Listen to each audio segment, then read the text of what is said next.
everybody, welcome to today's video. Today I'm going to be showing you some techniques, drawing techniques using fine line pens, such as these ones. I'll show you an example of my work so you can see where I'm coming from. I really love this drawing.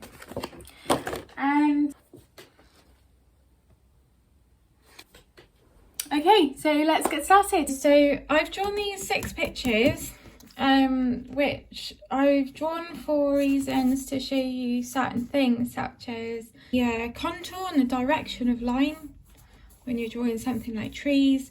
I want to show you shading techniques on petals. I want to show you about light and shadow with the apple. I want to show you something called pointillism on here with the sand timer. I also want to show you maybe some water technique and some other technique with a leaf. So let's get started. Let's start with the tree. Okay, so I've drawn with pencil, which is something I always do when I'm working with fine line pens. Now I've used this pencil which is a HB pencil. I chose HB because you can rub it out easier, it's a lot lighter drawing. So what I want to show you here is the way that you do the direction of the line and how it creates like contour and also definition. So what I mean by definition is you can really define the length of a tree by using the long lines. So because of this tree, I'll tell you what I'll do. I'm going to show you this tree, but I'm going to split it in half because I want to show you the difference between line and direction. So I'm going to split this tree down the middle. Now, the reason I want to show you this is because the direction of line gives the picture some kind of its own sense of character depending on the direction of the line. So on this one here, I'm going to draw long lines. If I draw long lines like this, it really accentuates the length and the height of a tree.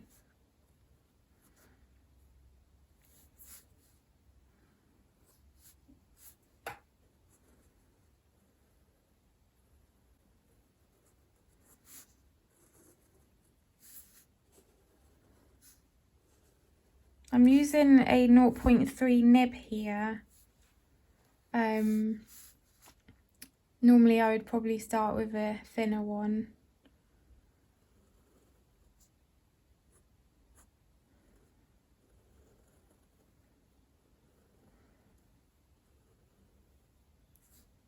And then I'll add some shading at the bottom. And at the bottom of the branches. Generally the bottom because the light comes from the top.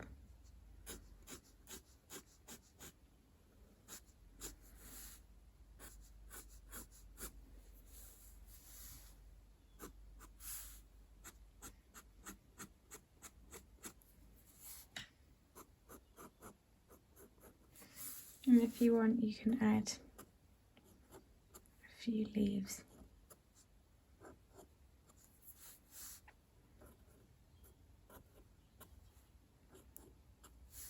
Definitely an autumn winter tree, this one. Okay, so this is with long lines, long elongated lines. It really gives it a sense of length and height. Now, I also want to show you drawing in lines like this.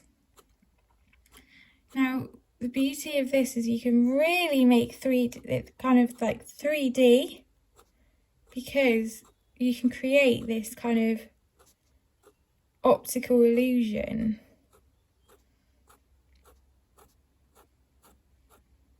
So I could even go, let's pretend here there's like a bit sticking out. I'm going to contour and I'm going to go like that.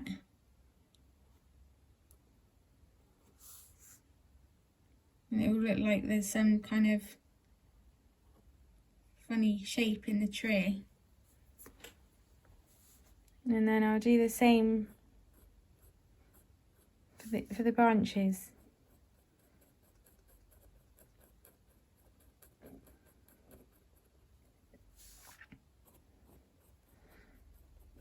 As the title of this video suggests, I'm showing you techniques with a fine line pen.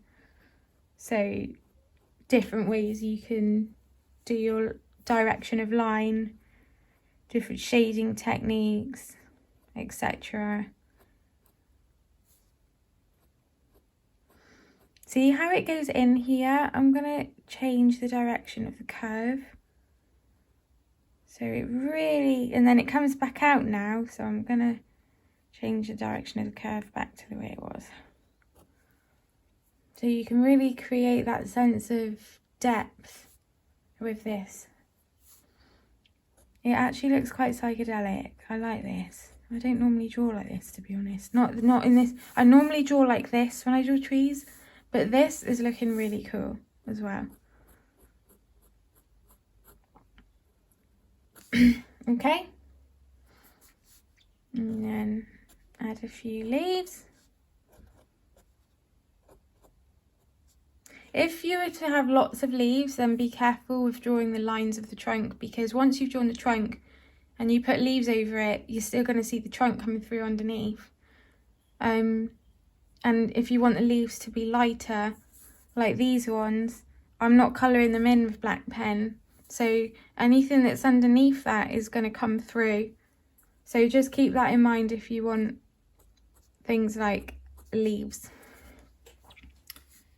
And then I'll just give it a sense of depth here.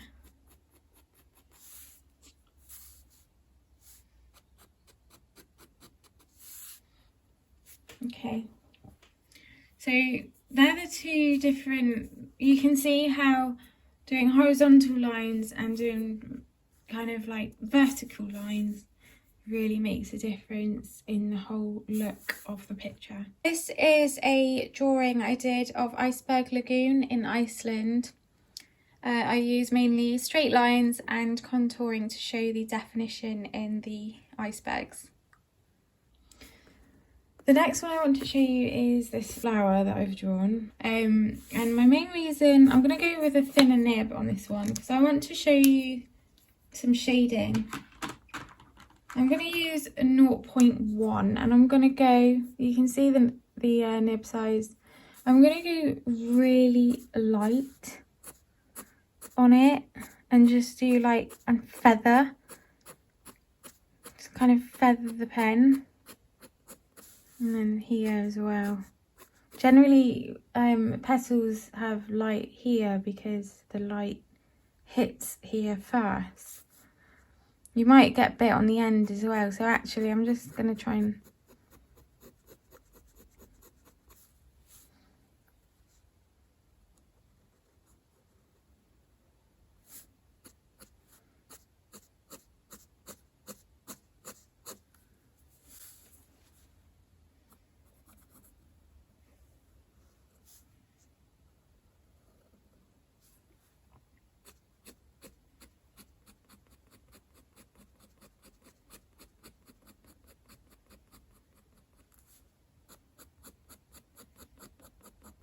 So here I'm looking at where the light is hitting this petal and I can visualise the lights hitting it here. If you are using a reference photo, you don't really need to do much visualising because it's on the photo. You can kind of look to see where the light is. Whereas on here, I'm drawing these from my mind, so I'm having to visualise where the light and the shadow might be. Using my mind's eye.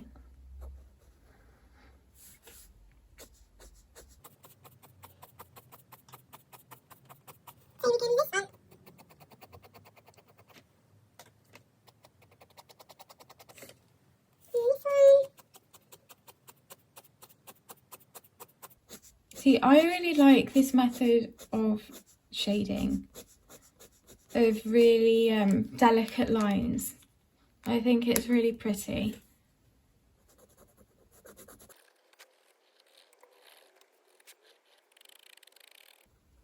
Okay, I'm going to leave it there because I don't want to bore you guys, but you can get the idea, okay?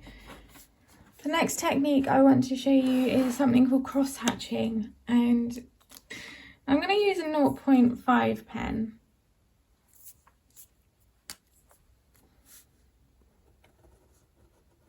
So cross-hatching is a method of shading. It's quite explanatory in the name of the technique.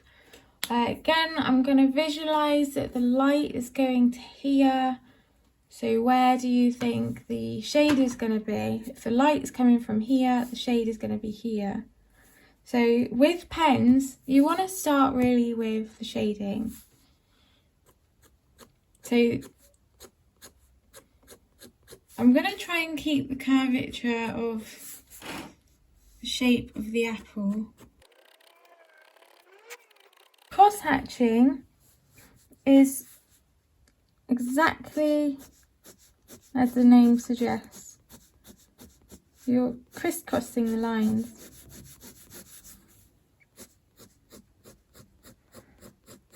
It's a really good way of creating shadow, giving it some depth.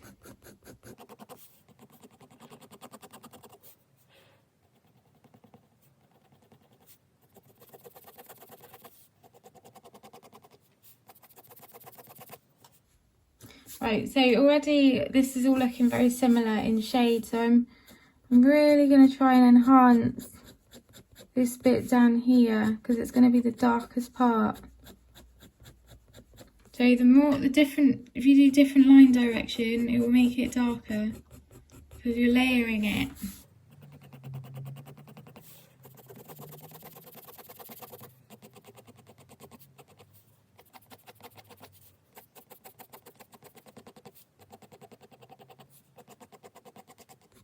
And here is going to be quite dark as well.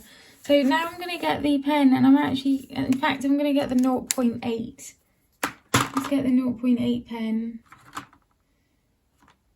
Here it is. This is the biggest nib of this set of pens.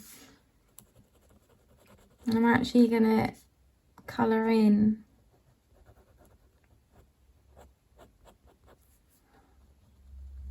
and neaten some of these edges. You don't have to. Some people like the scruffier look. It gives it a bit more character.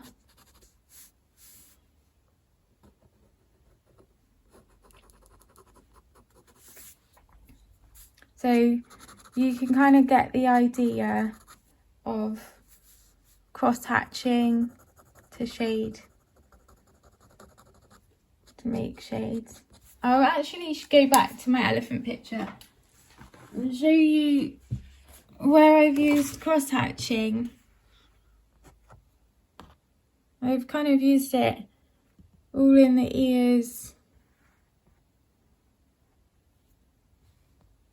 I want to show you is this one. This is a really bad initial drawing of a sand timer, or hourglass is it called? And what I want to show you here is a technique called pointillism. I'm not going to do the whole thing, I just want to show you the technique. So obviously this is the sand. Pointillism again is exactly as the name suggests. I do not have the patience to work with pointillism. I remember once I drew a whole picture like this, and by the end of it I was like, I'm never doing that again. To me, this is it is art, but it's not drawing because I'm just putting loads of dots. I'm not getting that flow and free motion in my hand. This I feel a bit restricted in my movement. But some people love it, and that's cool if you do. You can create shades here by adding more dots.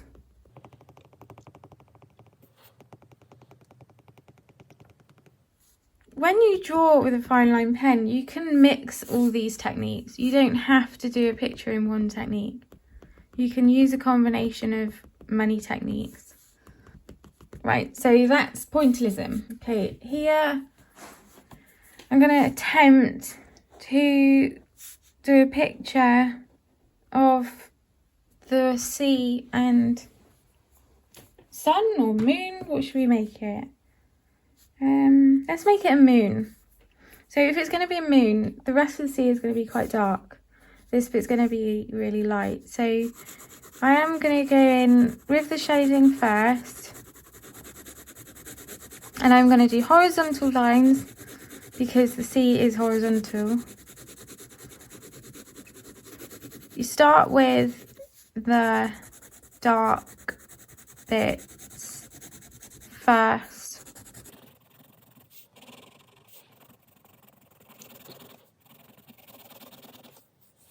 And then you can start adding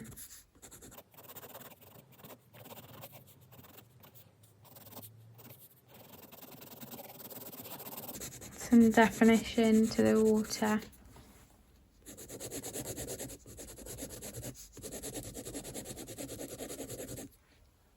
If you want to create waves, you can kind of do this with the pen. You don't have to do it in straight lines if you wanted it with a bit more wave. Create the curves.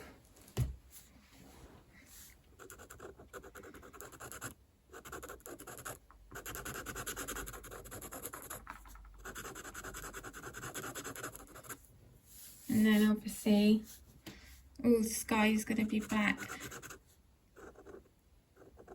I'm going to show you something that I sometimes actually like to do. Some people might call it a mess, but I used to really like scribbling. This is an example of something I drew using scribbles.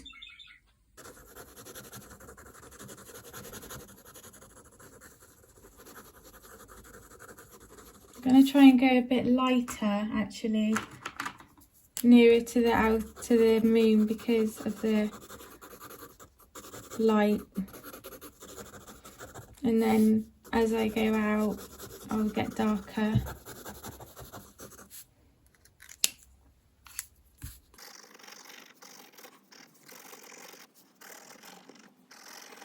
That was 0.1, that one's 0.8, so I'll go with 0.3. See, I kind of went a bit too dark here, but that's okay. It is what it is. This is the thing with pen. Once you've done something with pen, there's no going back. You cannot rub it out. You could, if you were using mixed media and using paint, then you could paint over it. But if you're doing fine line art, you can't rub out fine line art. So you can't rub out the pen. So be careful with where you choose to put the pen. Think about it first. Think about where you're going to put it first.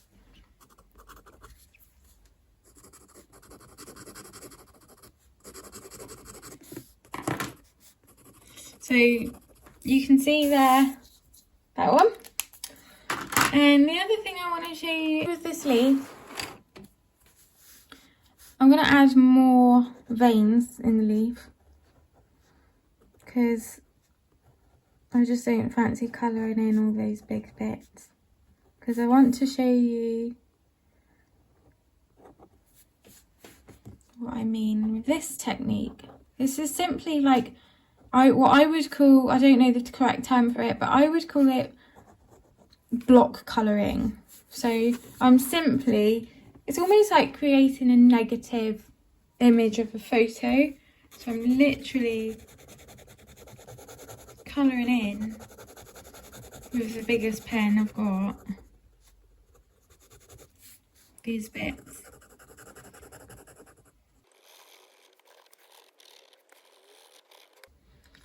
You don't have to do that. You can actually do it with cross hatching.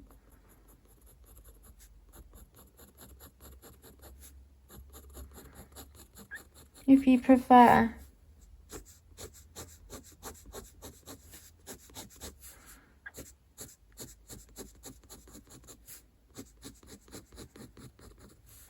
Just try and make sure you stay away from this white bit.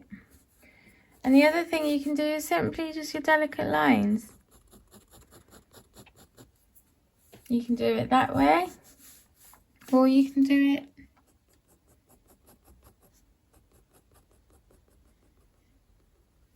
that way.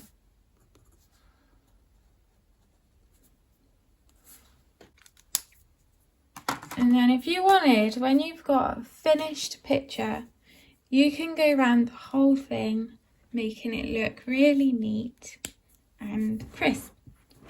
I often like to neaten it up. I'll always tend to like outline and just neaten up any scruffy edges at the end of a drawing.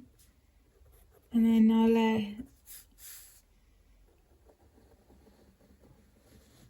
outline bits as well.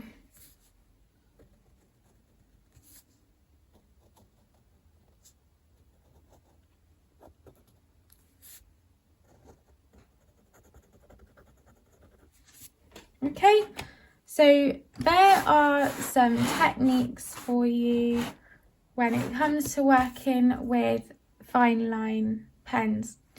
While we're here, I am just going to show you the difference in nib sizes. So this pen here is 0.05.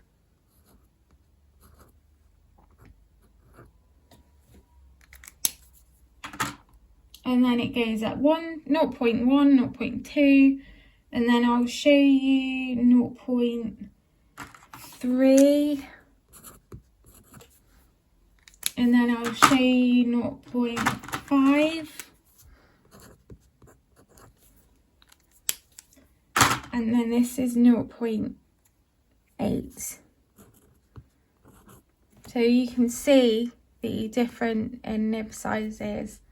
And you can use a variety of all these methods to create a picture of your choice. So there are some really good techniques for drawing with fine line pens. I want to show you how you can use other mediums when working with fine line pens. For example, you can use crayon and fine line pen. This is something I drew in 2020. And it's actually of a place I made up called the Sahara Plain. It's like an alternative dimension, if you like, that kind of thing, which obviously I do. You can also use fine line pens with watercolour, which works so well together. If you're going to do that though, you may need to first work with the watercolour first, make the watercolour painting, let it dry, and then put the fine line pens as a feature on top. I would initially just go lightly with it, because if you add too much pen you might ruin the whole picture, but also sometimes you do need to take risks if you want to make good art. So there you go. If you like this video, please give it a thumbs up, and if you found this video was helpful and you gained some new skills from it, I would really love to know in the comments below. So please do tell me how it went for you, and I will see you in the next video, whether it's art or music or something spiritual. I'm not sure. See you later. Thank you for watching. Bye.